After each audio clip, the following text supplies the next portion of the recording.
എല്ലാവർക്കും നമസ്കാരം. ഞാൻ നിങ്ങളുടെ സ്വന്തം കമോണ്ടർ മകേഷാണ്. ഞാനിപ്പോൾ ചെന്നൈയിലാണ്. ഇപ്പോൾ വൈകുന്നേരം ഒന്ന് പുറത്തേക്ക് ഇറങ്ങിയതാണ്. അപ്പോൾ വളരെ വ്യത്യസ്തമായ രീതിയിൽ പുട്ടുണ്ടാക്കുന്ന ഒരു കട കണ്ടു. അപ്പോൾ ആ കട കണ്ടു കഴിഞ്ഞപ്പോൾ അവിടെ നിന്ന് പുട്ട് വാങ്ങിച്ച് കഴിക്കാം എന്നുള്ള രീതിയിൽ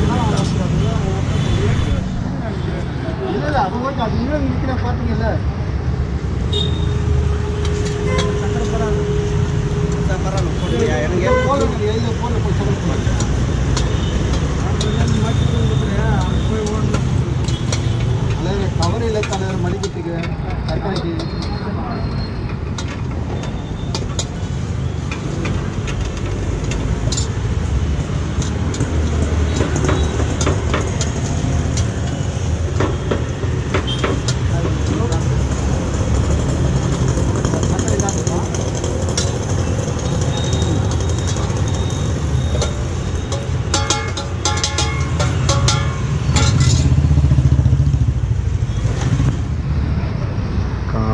ragi wheat rice puttu.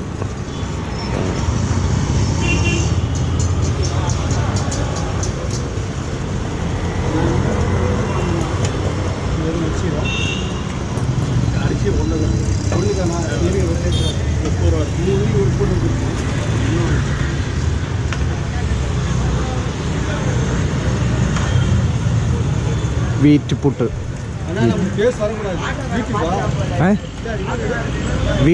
Wheat puttu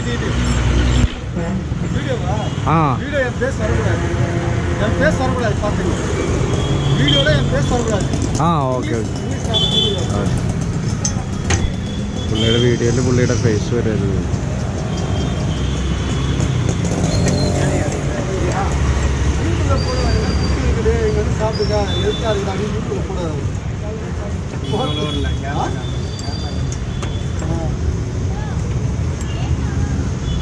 போட்டு முடிச்சிட்டாங்க.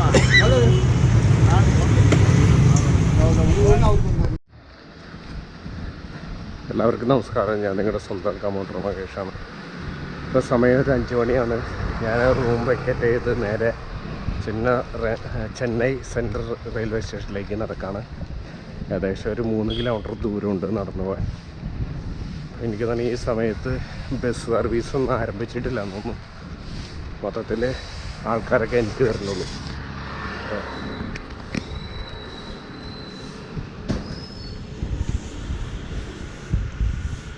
കുറേ പേര് അവിടെ ഇവിടെയൊക്കെ ആയിട്ട് കിടന്നുറങ്ങുന്നുണ്ട്.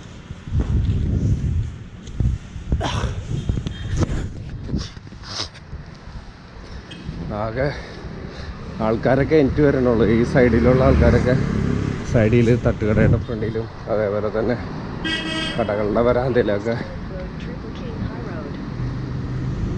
കിടന്നുറങ്ങുന്നവരൊക്കെ അപ്പം അതൊക്കെ എനിക്കുള്ളൂ. പത്രം പിന്നെ കാര്യങ്ങളൊക്കെ ഇടുന്നു.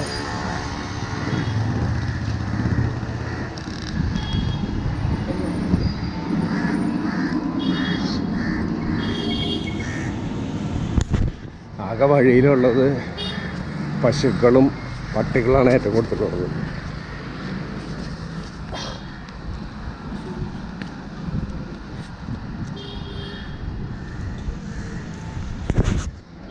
ഇപ്പം നമ്മളിവിടെ ഞാനൊരു സിനിമയുടെ ഷൂട്ടുമായിട്ട് ബന്ധപ്പെട്ടിട്ടാണ് ചെന്നൈയിലേക്ക് എത്തിയത്. എൻ്റെ ഷൂട്ട് ആന്ധ്രാപ്രദേശിലായിരുന്നു. ആദ്യത്തെ ഒരു 6 ദിവസം എനിക്ക് പലതരത്തിലുള്ള ആരോഗ്യ പ്രശ്നങ്ങളുണ്ടായതുകൊണ്ട് ഞാൻ ഷൂട്ട് ഡിസ്കണ്ടിന്യൂ ചെയ്തിട്ട് തിരിച്ച് പോരേണ്ടി വന്നു. അങ്ങനെ ചെന്നൈയിൽ തിരിച്ചെത്തി. ഇന്ന് ചെന്നൈയിൽ നിന്ന് നേരെ കേരളത്തിലേക്ക് പോവാം. രാവിലെ 6:10 ചെന്നൈ റെയിൽവേ സ്റ്റേഷനിൽ നിന്ന് ഒരു ട്രെയിനുണ്ട്. അപ്പോൾ ആ ട്രെയിന് പോകാനുള്ള പരിപാടിയിലാണ്. അപ്പോൾ ഇവിടെ ബസ്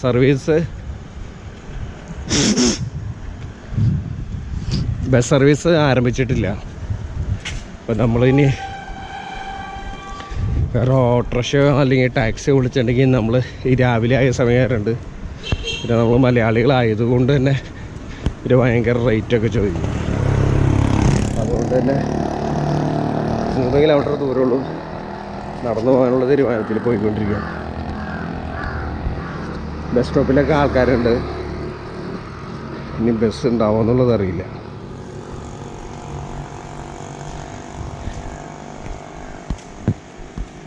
ഈ സമയത്ത് ബസ് സർവീസ് ഉണ്ടാവുമെന്നുള്ളത് കൃത്യമായിട്ട് അറിയില്ല. ആൾക്കാരൊക്കെ ബസ് സ്റ്റോപ്പിൽ നിൽക്കുന്നുണ്ട്.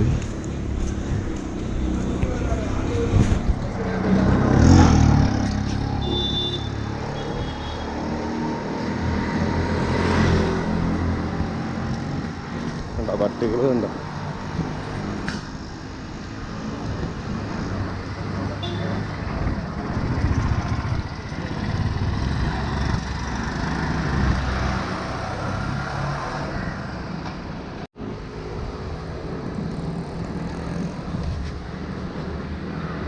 നമ്മള് ചെന്നൈ എവിടെയാ? സൈതാപ്പേട്ട ഒരു ജംഗ്ഷനിലെത്തിയിട്ടുണ്ട്. അപ്പോൾ ഈ ജംഗ്ഷനിൽ നിന്ന് ഇനി എത്ര മെട്രോ റെയിൽവേ സ്റ്റേഷൻ കാണുന്നുണ്ട്.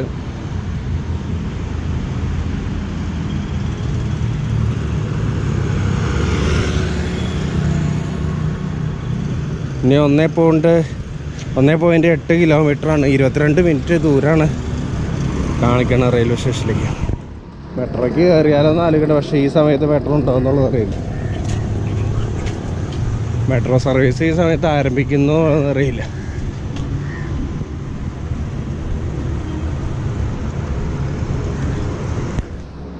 എന്താ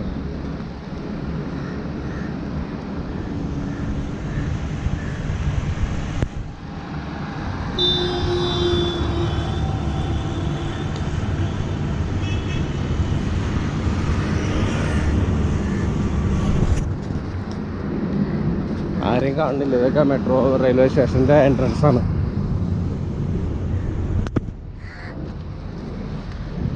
ഇതാണ് ഏറ്റവും ഡേഞ്ചർ.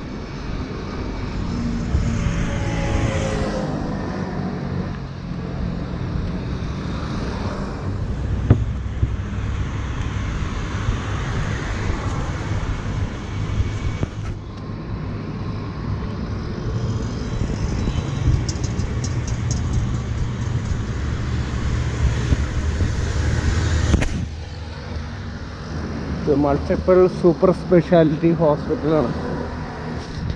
ഞാൻ ഇന്നലെ പറഞ്ഞോളാം. ഇതെന്താ സംഭവം എന്ന് വെച്ചിട്ടുണ്ടെങ്കിൽ, കരുണാനിധിയുടെ കാലത്ത് പണിത ലെജിസ്ലേറ്റീവ് അസംബ്ലിയുടെ നിയമസഭാ കെട്ടിടമാണ്.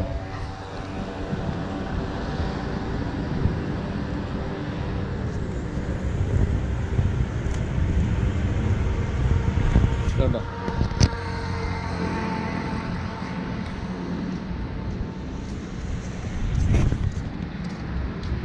എന്താ സംഭവിച്ചെന്ന് വെച്ചിട്ടുണ്ടെങ്കിൽ, പിന്നീട് ജയലളിത അധികാരത്തിൽ വന്നു കഴിഞ്ഞപ്പോൾ കരുണാനിധിയുടെ ഗവൺമെൻറ്റിൻ്റെ കാലത്ത് കരുണാനിധിയുടെ നേതൃത്വത്തിൽ പണിതായതുകൊണ്ട് അത് അവർ അധികാരമേറ്റതിന് ശേഷം അത് ഉപയോഗിക്കില്ല എന്നുള്ള തീരുമാനം എടുക്കുകയും ഇത് പിന്നീട് ഒരു സൂപ്പർ സ്പെഷ്യാലിറ്റി ഹോസ്പിറ്റലാക്കി മാറ്റുകയും ചെയ്തു. ഇപ്പോൾ തന്നെ തമിഴ്നാട്ടിലെ തന്നെ ഏറ്റവും വലിയ സൂപ്പർ സ്പെഷ്യാലിറ്റി ഹോസ്പിറ്റലൊന്നാണിത്.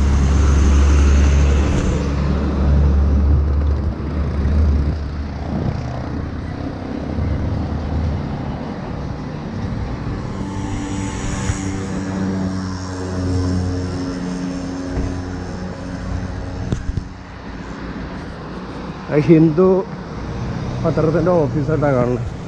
ഇതാ ബിൽഡിങ് 1868 തൊട്ട് 1968 വരെ ഉണ്ടായിരുന്നതാണ്. ദ മെയിൽ എന്ന് പറഞ്ഞൊരു ബിൽഡിങ് അടച്ചിടുന്നത്, ആ വെള്ള പെയിൻ്റ് അടിച്ച മെയിൽ.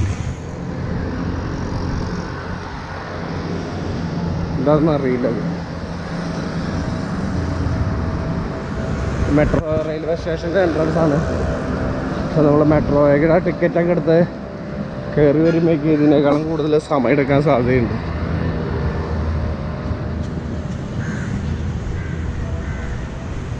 മെട്രോയ്ക്ക് പോയി നോക്കണം.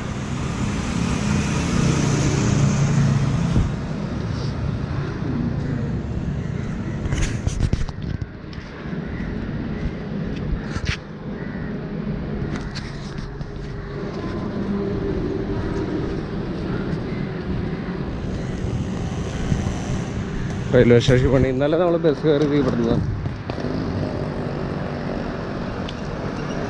ബസ് സർവീസ് തുടങ്ങിയിട്ടുണ്ട്, പക്ഷേ ബസ്സുകളുടെ എണ്ണം കുറവാണ്. നമ്മൾ ബസ് വെയിറ്റ് ചെയ്ത് നിന്നില്ല.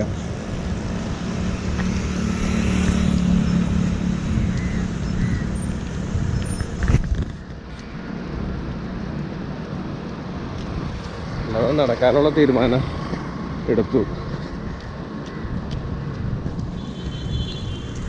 അക്ഷയ് കുമാറിൻ്റെ രാമസേതു എന്ന് പറഞ്ഞ പടത്തിൻ്റെ വലിയൊരു കട്ടൗട്ട് വെച്ചിട്ടുണ്ട്.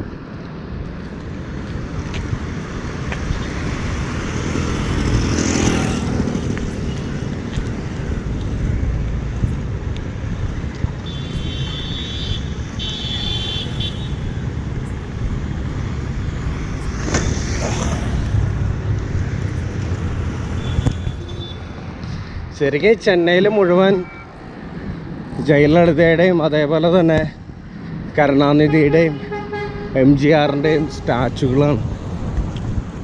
എല്ലാ ജംഗ്ഷനിലും എല്ലാ മൂലയ്ക്കലും എല്ലാ മിക്ക കെട്ടിടത്തിൻ്റെ ഫ്രണ്ടിൽ ഷോപ്പിംഗ് കോംപ്ലക്സിൻ്റെ ഫ്രണ്ടിലൊക്കെ ഇവരുടേതായ ഇതുണ്ട്.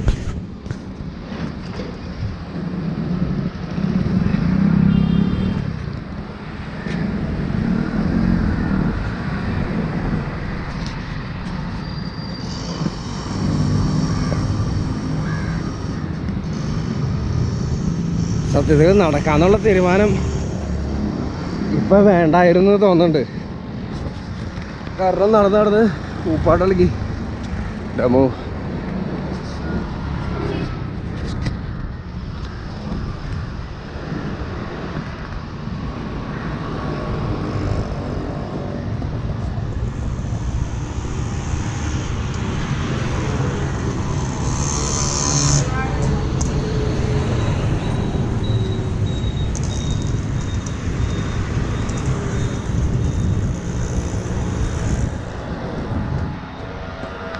ഇതേതോ ചെറിയ തോടം കണ്ടെന്ന്, അത് കനാലാണോ എന്നറിയില്ല. വെള്ളമൊക്കെ കെട്ടി കിടക്കുന്നുണ്ട്.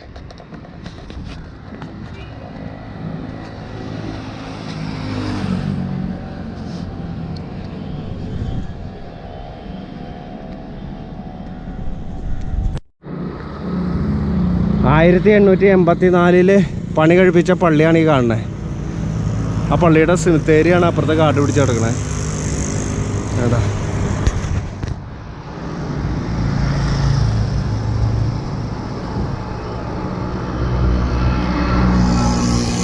നമ്മൾ റെയിൽവേ സ്റ്റേഷനിലേക്ക് നടന്നുകൊണ്ടിരിക്കുകയാണ്. നടന്നു തുടങ്ങിയപ്പോൾ നമ്മൾ വിചാരിച്ചാൽ ഇത്രയധികം ബുദ്ധിമുട്ട് അനുഭവിക്കുന്നത്. കാരണം 3 കിലോമീറ്ററിലധികം ദൂരം ഉണ്ടായിരുന്നു. പിന്നെ ഏകദേശം ഒരു 500 മീറ്റർ ഓടെ ഉള്ളൂ. ഇപ്പോൾ എത്തും. ഇവിടെ ഒരു കാക്ക വീക്ഷണം നടത്തുന്നത് കണ്ടോ. അവിടെ മദ്രാസ് മെഡിക്കൽ കോളേജ് ലേഡീസ് ഹോസ്റ്റലാണ് കാണുന്നത്. മദ്രാസ് മെഡിക്കൽ കോളേജിൻ്റെ ലേഡീസ് ഹോസ്റ്റലാണ് കാണുന്നത്. റെയിൽ പാളൊക്കെ കണ്ട് ഇപ്പോൾ റെയിൽവേ സ്റ്റേഷനെത്തി.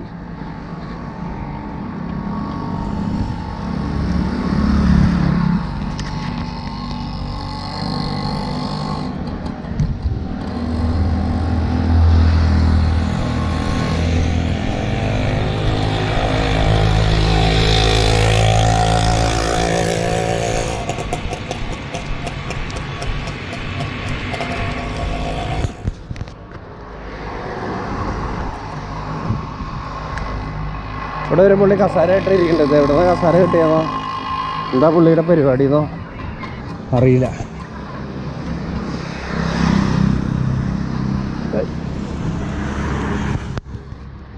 ആണ് റെയിൽവേ ട്രാക്കാണ് കാണുന്നത് കേട്ടോ. ഇത് കാനയാണ് കേട്ടോ. അതാണ് റെയിൽവേ സ്റ്റേഷൻ.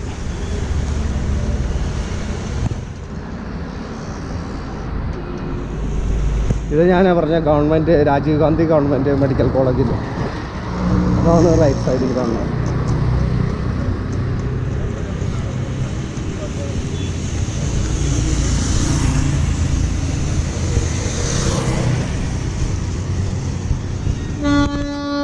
ആ മറ്റേ ലൈറ്റൊക്കെ ഇട്ടിട്ട് കത്തിച്ചിങ്ങനെ നിർത്തിയതാണ് നമ്മുടെ റെയിൽവേ സ്റ്റേഷൻ.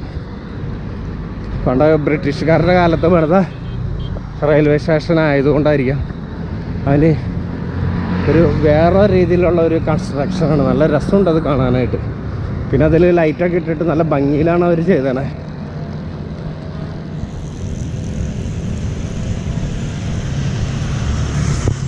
ഇത് റൈറ്റ് സൈഡിൽ കാണുന്നത് Rajiv Gandhi government general hospital. നമ്മളിങ്ങനെ നടന്നുകൊണ്ടിരിക്കുകയാണ്. ഇപ്പം ഞാൻ ഏകദേശം ട്രിപ്പിക്കലിൽ നിന്ന് റെയിൽവേ സ്റ്റേഷനിലേക്ക് വരാൻ അങ്ങനെ അടുത്ത പ്രദേശത്തേക്കൊക്കെ എങ്ങനെയാണ് പോരണേന്നുള്ള ഒരു കാര്യം ഞാൻ പഠിച്ചു. ഇത് നടന്നു പോകണമാരുണ്ട്, എത്രത്തോളം ദൂരമുണ്ട് കാര്യങ്ങളൊക്കെ ഉണ്ടെന്നുള്ളത്. അങ്ങനെ ഒരു ഗുണമുണ്ടായി.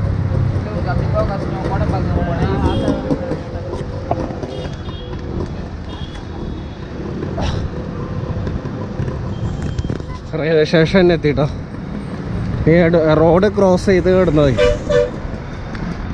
അത്യാവശ്യം നല്ല തിരക്കാണ് റെയിൽവേ സ്റ്റേഷനിൽ. തന്നെ ഡൽഹി റെയിൽവേ സ്റ്റേഷൻ ഞാൻ പോയിട്ടുണ്ട്. അതിന് ശേഷം കണ്ട റെയിൽവേ സ്റ്റേഷൻ ഇത്രയും വലിയ റെയിൽവേ സ്റ്റേഷൻ ഇതാണ്. അതേപോലെ തന്നെ നല്ല തിരക്കുള്ള ഒരു റെയിൽവേ സ്റ്റേഷനാണ് ഈ റെയിൽവേ സ്റ്റേഷൻ.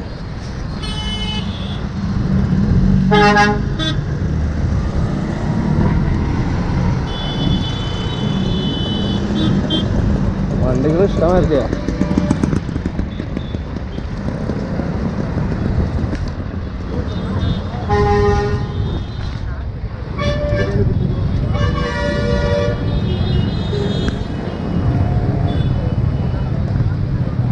അങ്ങനെ നമ്മൾ റെയിൽവേ സ്റ്റേഷൻ എത്തി കഴിഞ്ഞു.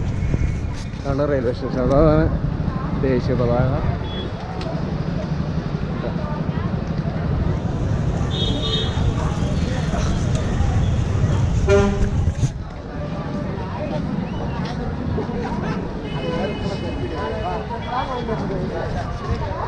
ടിക്കറ്റ് എടുക്കേണ്ടത് അപ്പുറത്തു നിന്നാണ്, കൗണ്ടർ അപ്പുറത്താ.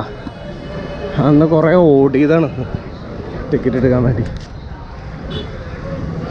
ഇനി വേറെ രീതിയിലേക്ക് ഇനി കൗണ്ടർ മാറ്റിയോ എന്നുള്ളത് അറിയില്ല.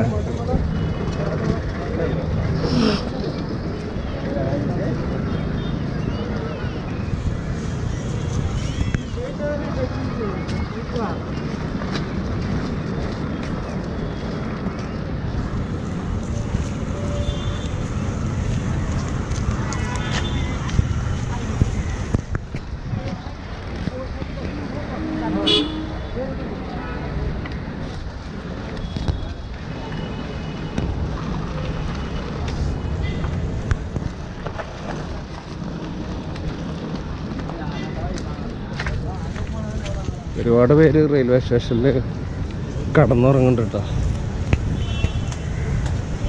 ഒരുപാട് പേര്.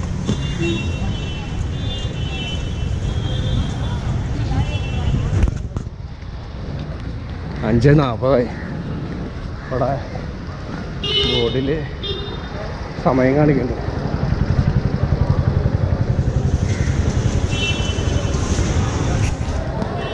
നമുക്കിനി ടിക്കറ്റ് എടുക്കണം.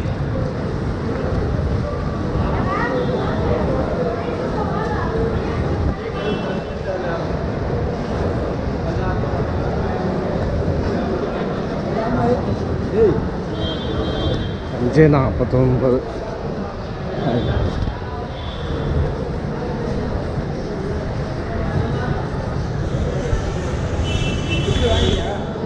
ഡ്രൈവൻ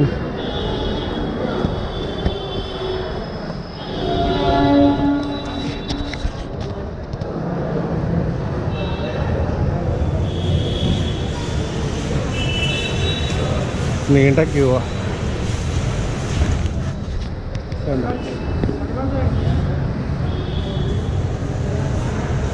ഡിബംഗാൻ പാസഞ്ചർ വലിയ ക്യൂ ആണ്. ഇതാണ് സംഭവം.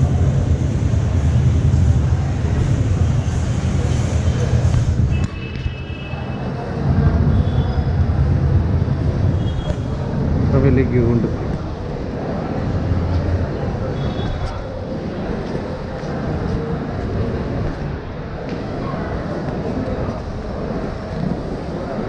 നമുക്ക് പോകേണ്ടത് കോവെ എക്സ്പ്രസ്സിനാണ്. കോവെ എക്സ്പ്രസ്സിന് ചെന്നൈയിൽ നിന്ന് നേരെ കോയമ്പത്തൂർക്കാണ് പോകേണ്ടത് കേട്ടോ. കോവെ എക്സ്പ്രസ് 6:10 സമയം.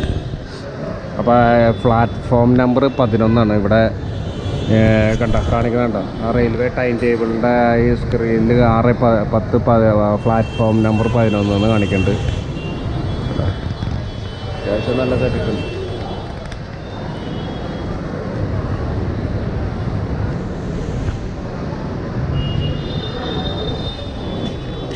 അത്യാവശ്യം നല്ല തിരക്കുണ്ട്. നമ്മൾ കൗണ്ടർ എത്തറായി ടിക്കറ്റ് എടുക്കും.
ഒരു കോയമ്പത്തൂർ കോവെ എക്സ്പ്രസ്സിന് 5 rupees change. ടിക്കറ്റിന് 5 rupees. 5 rupees.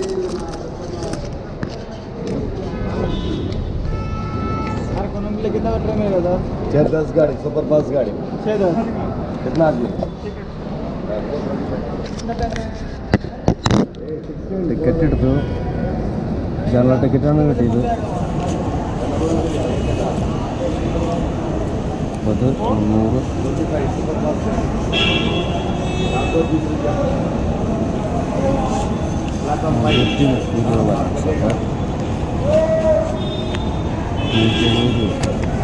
$175. ടിക്കറ്റ് പ്രൈസ് 175 ഇവിടുന്ന് ചെന്നൈയിൽ നിന്ന് കോയമ്പത്തൂരിലേക്ക്. കോവെ എക്സ്പ്രസ് പ്ലാറ്റ്ഫോം നമ്പർ 11.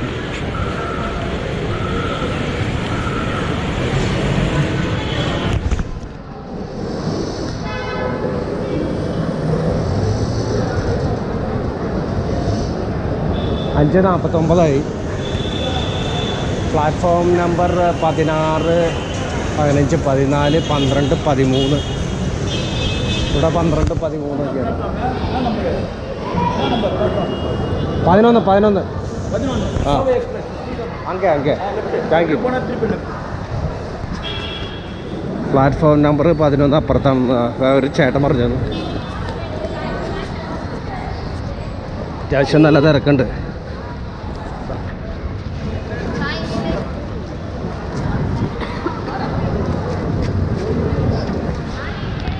നല്ല തിരക്കെന്ന് പറഞ്ഞാൽ മുട്ടം തിരക്കാണ്.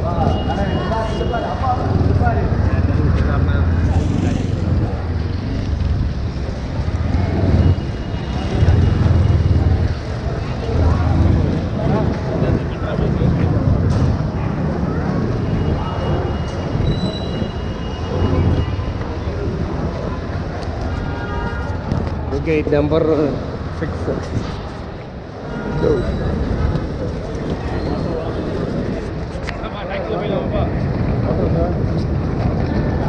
सर ऑटो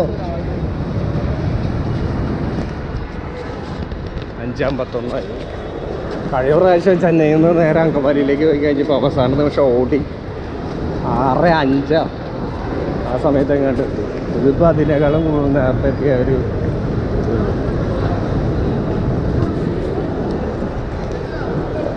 ഇതാണോ പ്ലാറ്റ്ഫോം ഇല്ലാതെ.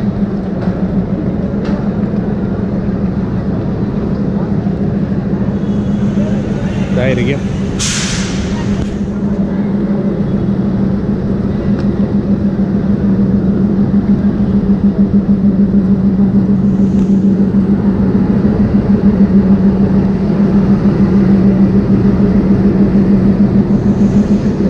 ഇതാണ് പ്ലാറ്റ്ഫോം ലെവൽ തന്നെ.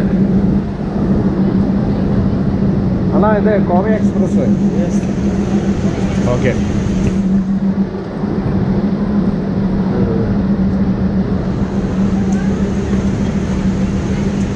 നിറയെ ആൾക്കാരാണല്ലോ, നിറയെ ആൾക്കാരാണ് ഇതില്.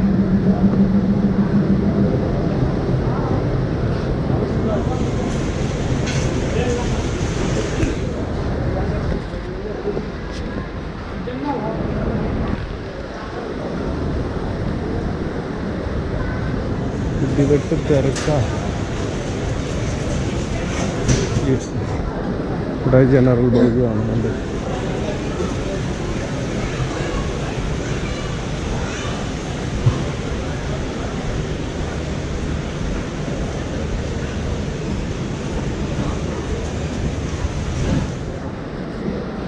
നല്ല തിരക്കാണ്.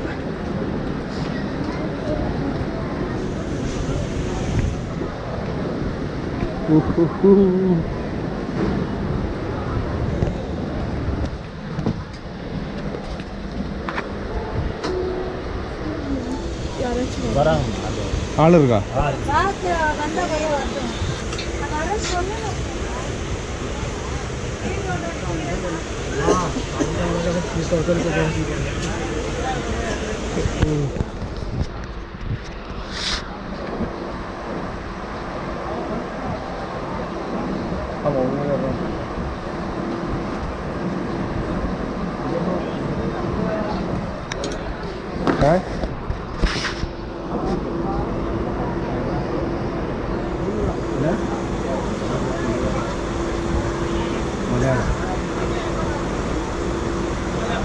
റോഡ് കയറുമ്പോൾ